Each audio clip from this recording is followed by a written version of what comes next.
فیصلہ ہو گیا کہ ہم نے تحریک انصاف میں اپنی جو ان کی قومی محاذ آزادی پارٹی تھی اس کا مرجر کر دفتر کی اوپننگ کے لیے خان صاحب خود جاتے ہیں، وہ نظریات کے اوپر بات کرتے تھے، وہ کرپشن کے خلاف بات کرتے تھے۔ بسم اللہ الرحمن الرحیم۔ میرے ساتھیو السلام علیکم۔ اس چینل کو آپ نے سبسکرائب ضرور کرنا ہے، کیونکہ اب جو آگے سٹوریز پی ٹی آئی کی ہسٹری آ رہی ہیں نا، وہ آپ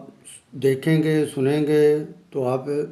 کہیں گے کہ اتنی جدوجہد کی ان لوگوں نے، پھر جا کے تحریک انصاف معرض وجود میں آئی تھی، جو آج اس کا وجود ہے، جس میں ہر بندہ بھاگ رہا ہے کہ مجھے یہ عہدہ مل جائے، مجھے یہ چیز ہو جائے۔ اور اس وقت ذمہ داری جو ہوتی تھی پارٹی کی، وہ کتنی مشکل ہوتی تھی۔ تو پچھلے شروع کرتے ہیں اب۔ جس طرح پچھلے ایپیسوڈ میں نے آپ لوگوں کو یوم تاسیس جو پہلا ہوا تھا، اس میں معراج محمد خان صاحب نے اور عمران خان صاحب نے تقریریں کیں اور پھر تنظیم سازی کی طرف متوجہ ہوئے، اور عمران خان صاحب نے وہاں پہ معراج صاحب کو تحریک انصاف جوائن کرنے کے لیے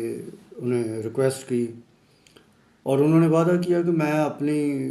پارٹی کی ایگزیکٹو میٹنگ بلاؤں گا اور اس میں ہم فیصلہ کر لیں گے انشاءاللہ جلدی۔ تو پھر کیونکہ اس میں فیصلہ ہو گیا تھا کہ اب تنظیم سازی ہوگی، سعید اللہ نیازی صاحب اور فاروق امجد میر صاحب نے مختلف اضلاع سے لاہور آفس میں وہ بلاتے تھے، ان سے میٹنگز کرتے تھے، پھر تنظیم سازی پہ باتیں ہوتی تھیں۔ تو اس طرح رابطہ بھی رہا معراج محمد خان صاحب سے بھی پارٹی کا، اور وہ اپنی میٹنگز کرتے رہے۔ تو ان میٹنگز میں پھر وہ عمران خان صاحب سے بھی آ کے ملتے تھے کہ اب ہمارا یہ مطلب یہ سمجھ لیں کہ 97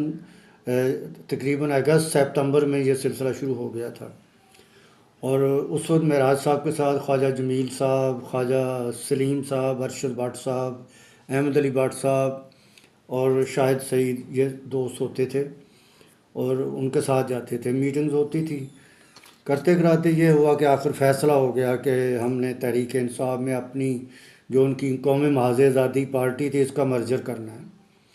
اور ایک پارٹی ہو جائے گی تحریک انصاف۔ یہ ان کا بڑا پن تھا بہرحال، اور یہ دسمبر میں تقریباً انہوں نے یہ فیصلہ کر لیا، دسمبر 97 میں۔ اس کے بعد جنوری 98 آ گیا، تو پھر یہ بیٹھ کے بات کی گئی، پارٹی کی ایگزیکٹو کمیٹی کی میٹنگ ہوئی، جس میں عمران خان صاحب نے اور سب نے یہ مل کر فیصلہ کیا کہ معراج محمد خان صاحب کو پارٹی کا سیکرٹری جنرل بنایا جائے پاکستان کا، اور یہ پارٹی آرگنائزیشن میں ہمارے ساتھ مطلب تعاون کریں گے، اور انہیں تجربہ بھی ہے۔ تو اس طرح کر کے فاروق امجد میر صاحب کو پھر پریزیڈنٹ بنایا گیا پنجاب کا، اور ان کے ساتھ جنرل سیکرٹری میاں فاروق صاحب کو بنایا گیا۔ سینئر نائب صدر خواجہ جمیل صاحب جو معراج صاحب کے ساتھی تھے ان کے ساتھ آئے تھے۔ طاہر رشید ہماری پارٹی کے فاؤنڈر ممبر تھے، انہیں جوائنٹ سیکرٹری پنجاب بنایا گیا۔ تو اس طرح کر کے پھر ارشد بٹ صاحب کو لاہور کا صدر بنایا گیا۔ ارشد بٹ صاحب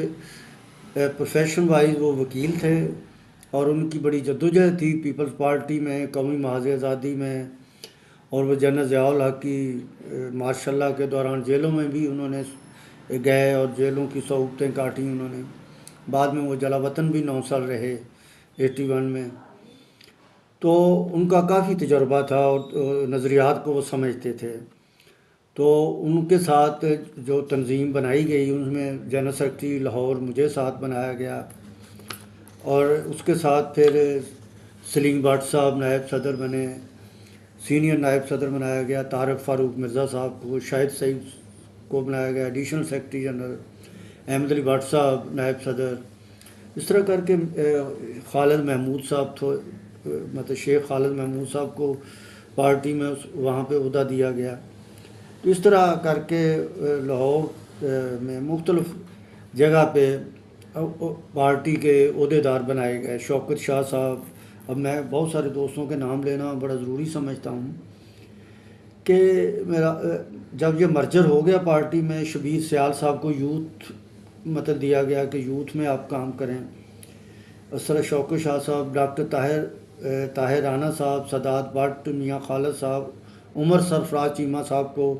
یوتھ پنجاب کا آرگنائزر بنایا گیا۔ جمیل شاہ نے بھی یوتھ میں کام کیا، شوکت شاہ صاحب، جاوید چوہان، صدیق خان، محمد عثمان، رانا طارق، جاوید، اس طرح کر کے یہ پھر تنظیم آگے بڑھی۔ اور اس میں پھر یہ ہوا کہ جب میں یہ ذرا تھوڑے سے نام لینا چاہ رہا ہوں کہ جو کوئی نام رہ گیا تو وہ میں ضرور بات کرنا چاہ رہا ہوں۔ اس میں صدیق خان مونی روڈ سے تھے، پٹھان تھے، لیکن انہوں نے بڑا، لاہور کے رہنے والے تھے اور انہوں نے بڑا کام کیا پارٹی کے لیے۔ پھر وومن ونگ میں مسز سلونی بخاری صاحبہ، مرزا حسن صاحبہ، فوزیہ قصوری صاحبہ، ذکیہ بانڈے صاحبہ، انہوں نے کام کیا، وومن ونگ میں کیا، لیکن زیادہ تر یہ جو ہماری لاہور کی تنظیم تھی، ہم اکٹھے ہی جاتے تھے ہر جگہ پہ، جہاں پہ کہیں کوئی میٹنگز ہوتی وہاں جاتے، اور گلی گلی محلے محلے جا کے ہم نے لاہور کو، پارٹی کو آرگنائز کیا۔ اور عمران خان صاحب بھی تقریباً ہر میٹنگ میں جاتے تھے، اور خاص کر جہاں پہ دفتر ہم نے کھلوانا ہوتا تھا، دفتر کی اوپننگ کے لیے خان صاحب خود جاتے اور وہاں جا کر وہ دفتر کی اوپننگ کرتے اور وہاں پہ اپنی سپیچ کرتے اور تحریک انصاف کا منشور بیان کرتے کہ یہ ہے ہماری تحریک، اور اس میں ہم نے تمام دوستوں کو ہم دعوت دیتے ہیں کہ آئیں اور ہمارے ساتھ چلیں، اور یہ جو ملک کے اندر ایک کرپشن کا ناسور ہے اور ناانصافی کا جو ایک ایسا ناسور ہے، اس کو ختم کرنے کے لیے آئیں، میرا ساتھ دیں، تو اکٹھے ہم مل کر یہ کام کریں پارٹی کے لیے۔ تو اس طرح کرتے 98 میں یہی پھر سلسلہ تنظیم سازی کا رہا، اور اس میں پھر ہم نے ایک پروگرام بھی بنایا کہ 99 میں ہم موچی دروازہ میں جلسہ کریں گے۔ اس کے لیے ہم نے پھر یہ 98 میں ہم نے یہ کوششیں شروع کر دی تھیں۔ اس وقت یوتھ کا جو پریزیڈنٹ بنایا گیا تھا لاہور کا، وہ میاں کامران الیاس صاحب کو بنایا گیا تھا، اور انہوں نے بڑا کام کیا۔ یہ اب اگلے ایپیسوڈ میں بتاؤں گا کہ 99 کی تیاری کس طرح کی گئی پھر، اور اس میں کس طرح ہم نے موچی دروازے کا جلسہ کامیاب کیا۔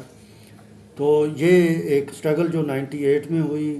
اور جو معراج محمد خان صاحب تھے، انہوں نے پاکستان کے دورے شروع کیے، پاکستان میں انہوں نے بڑے بڑے جلسے کیے، عمران خان صاحب بھی ساتھ ہوتے تھے، اور عمران خان صاحب کی وجہ سے بہت بڑا کراؤڈ آ جاتا تھا، اور جس سے معراج محمد خان صاحب خطاب کرتے تھے، جس سے مطلب لوگ بڑے موٹیویٹ ہوتے تھے ان کی تقریر سے، کیونکہ وہ نظریات کے اوپر بات کرتے تھے، وہ کرپشن کے خلاف بات کرتے تھے۔ تو اس طرح کر کے یہ پارٹی ایسا اٹھنا شروع ہوئی اور آرگنائز ہونا شروع ہوئی، اور لوگ اس میں شامل ہونا شروع ہوئے۔ تو آج میں یہاں تک رکھوں گا، کیونکہ پھر موچی دروازے کا جو جلسہ کرنا تھا ہم نے، وہ بہت بڑا، آپ کو پتہ گراؤنڈ ہے لاہور کا، تو اس کے لیے تیاری ہم نے شروع کی۔ اگلے ایپیسوڈ میں وہ انشاءاللہ تعالیٰ آپ کو بتاؤں گا کہ کس طریقے سے ہم نے تیاری کی اور کتنے ہم کامیاب ہوئے اور کتنا بڑا وہ جلسہ ہم نے کامیاب کروایا۔ بس انہی الفاظ کے ساتھ میں آپ سے اجازت چاہتا ہوں۔ خدا حافظ، تھینک یو۔